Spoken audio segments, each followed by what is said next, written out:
क्या तुम्हें भी छोटी छोटी बातों पर गुस्सा आ जाता है? कोई मैसेज का रिप्लाई ना दे, कोई एटीट्यूड दिखा दे, कोई तुम्हारी बात काट दे और अचानक अंदर से ऐसा लगता है जैसे कुछ फटने वाला हो। फिर गुस्से में कुछ बोल देते हो, कुछ कर देते हो और बाद में बैठकर सोचते हो यार मैंने ऐसा क्यों किया। लेकिन यहाँ एक सवाल है, क्या सच में तुम्हें गुस्सा लोगों की वजह से आता है या असली वजह कुछ और है? क्योंकि अगर सिर्फ लोगों की वजह से गुस्सा आता तो हर इंसान को सेम सिचुएशन में सेम गुस्सा आता, लेकिन ऐसा होता नहीं। कोई इंसल्ट सुनकर भी शांत रहता है और कोई छोटी सी बात पर भी भड़क जाता है। मतलब प्रॉब्लम बाहर नहीं अंदर है। और आज की इस वीडियो में हम समझेंगे गुस्सा दिमाग में बनता कैसे है, कुछ लोग ज्यादा गुस्सा क्यों करते हैं, कुछ लोग अंदर ही अंदर एंगर स्टोर क्यों करते रहते हैं और सबसे जरूरी अपने गुस्से को कंट्रोल कैसे करें। आप में से 99% बंदे अभी तक चैनल को नहीं सब्सक्राइब कर रखा है, कर लो भाई, पैसा थोड़ी लगता है। कमेंट में अभी से लिख दो गुस्सा कंट्रोल। चलिए वीडियो शुरू करते हैं।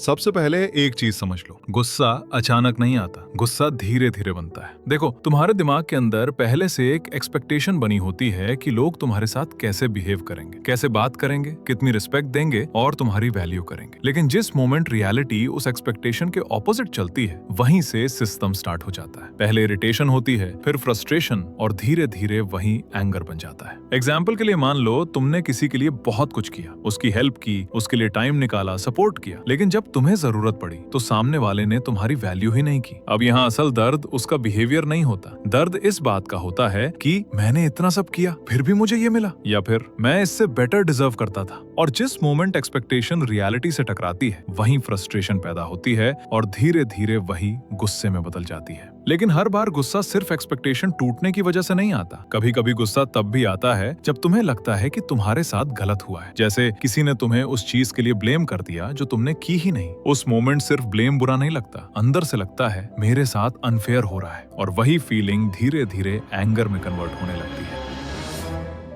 अब यहाँ एक डीप चीज समझो, हर गुस्सा करंट सिचुएशन की वजह से नहीं होता। कभी कभी इंसान आज की बात पर रिएक्ट नहीं कर रहा होता, बल्कि पुराने दर्द पर रिएक्ट कर रहा होता है। कोई इंसान बाहर से बिल्कुल शांत दिख सकता है, नॉर्मल दिख सकता है, लेकिन अंदर ही अंदर स्ट्रेस, प्रेशर, फेलियर्स, इनसिक्योरिटीज और पुराना पेन जमा होता रहता है। वो हर बार रिएक्ट नहीं करता, हर बात को अंदर दबा देता है, इग्नोर करता रहता है। लेकिन फिर एक दिन कोई छोटी सी बात होती है और वो अचानक एक्सप्लोड कर देता है। तब लोग सोचते हैं इतनी सी बात पर इतना गुस्सा, लेकिन रियलिटी ये होती है कि गुस्सा सिर्फ उस मोमेंट का नहीं था, वो सारे पुराने इमोशंस, सारी फ्रस्ट्रेशंस और अंदर का प्रेशर था जो आज बाहर निकला। मतलब गुस्सा आज दिखा, लेकिन वो बैन बहुत पहले से रहा था।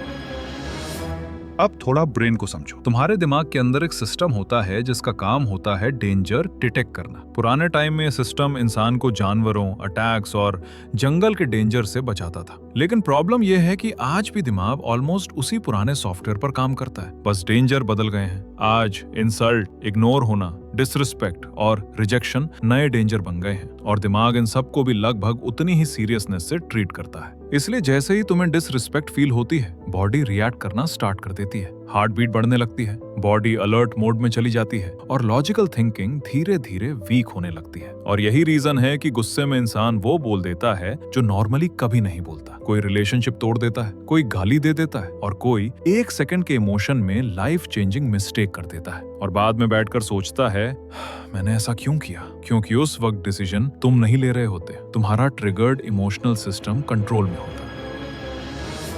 अब यहाँ एक इंपॉर्टेंट चीज समझो, हर इंसान को गुस्सा आता है, लेकिन हर इंसान गुस्से को सेम तरीके से कैरी नहीं करता। कुछ लोगों का गुस्सा जल्दी आता है और जल्दी चला भी जाता है, लेकिन कुछ लोग ऐसे होते हैं जो गुस्से को अंदर स्टोर करते आ रहते हैं और धीरे धीरे वही उनकी पर्सनालिटी का पार्ट बन जाता है। सबसे पहले आते हैं ओवरथिंकर्स। ये लोग चीजों को छोड़ते नहीं है, बार बार सेम सीन को दिमाग में रीप्ले करते रहते हैं। उसने ऐसा क्यों बोला, उस टोन में क्यों बोला, मुझे ही क्यों बोला। हाँ, और जितना ज्यादा रीप्ले होता है उतना ही इमोशन स्ट्रॉन्ग होता जाता है, इसलिए ओवरथिंकर्स का गुस्सा जल्दी खत्म नहीं होता। दूसरे होते हैं साइलेंट सर्फर्स। ये लोग बाहर से काम दिखते हैं, लेकिन अंदर प्रेशर कुकर चल रहा होता है। ये बोलते कम हैं और सहना ज्यादा जानते हैं, हर चीज अंदर रखते रहते हैं और फिर एक दिन अचानक एक्सप्लोड कर देते हैं। तीसरे होते हैं कंट्रोल फ्रीक्स। इन्हें सब कुछ अपने हिसाब से चाहिए होता है। लोग वैसे बिहेव करे जैसे ये चाहते हैं, चीजें वैसे चले जैसे ये एक्सपेक्ट करते हैं, लेकिन रियलिटी किसी के कंट्रोल में नहीं होती। और जब रियलिटी इनकी एक्सपेक्टेशन तोड़ती है तो अंदर इरिटेशन शुरू हो जाती है, जो धीरे धीरे गुस्से में बदल जाती है। और चौथे होते हैं ईगो ड्रिवन पीपल। अगर कोई इनसे डिसएग्री करते, इग्नोर करते या इनकी बात ना माने तो इन्हें लगता है कि मेरी वैल्यू कम हो गई, और फिर ईगो डिफेंस मोड में चला जाता है, जहां छोटी सी बात भी बड़े गुस्से में बदल सकती है।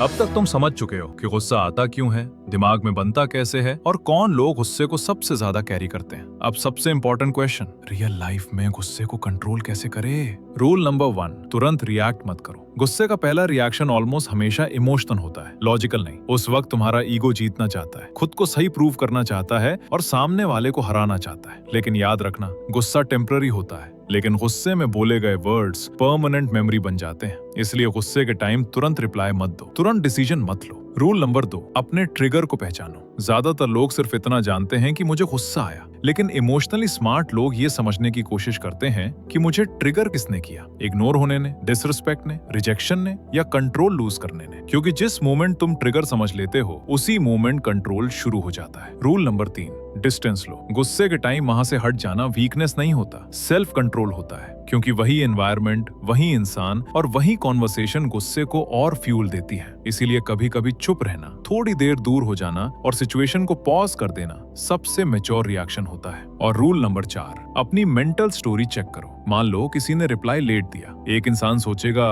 बिजी होगा और दूसरा सोचेगा मुझे इग्नोर कर रहा है। सिचुएशन सेम थी लेकिन मीनिंग अलग था, और वही मीनिंग इमोशन बनाता है। इसलिए अगली बार जब गुस्सा आए तो खुद से पूछना, क्या ये सच है या मेरा दिमाग सिर्फ असमेशन बना रहा है?